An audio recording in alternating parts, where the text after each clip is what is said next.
Hey guys, agenda video for day 7, April 8th. We only have 2 more days left of spring break, or until spring break, today and tomorrow. So make sure you're getting your work in and work done, okay?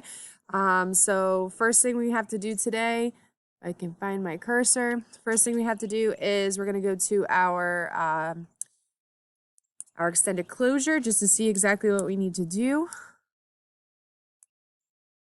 Every day you've done a do now, so you're going to do now number 7 in that document that hopefully you've already started making. I can scroll down. So do now number 7 is due.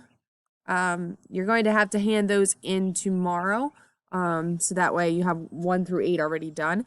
You're going to do an ancient. We're going to read Ancient Africa. Chapter 7, and you're going to complete the checkpoints and then take the chapter checkup. Okay, so we're just going to go back in just to see how we're going to do that.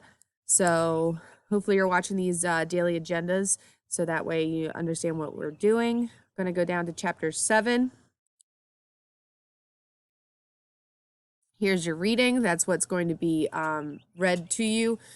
We're actually going to have the audio all set up as well, so you'll have a video to watch there. And then your chapter checkpoints will be right underneath of that. So chapter checkpoints. This you'll have to copy and paste. After spring break, I did figure out how to make copies for you automatically, so you won't have to do that copying, pasting anymore. And then you'll take your chapter 7 assessment here. Okay. The reading for this chapter will be up soon. And then you'll be able to listen, and I will read the chapter as well as the quiz. So make sure you're listening to that video. Okay. Hopefully you guys are getting outside. Hopefully you're having a great day, and I will see you again tomorrow, last day before spring break. Here we go.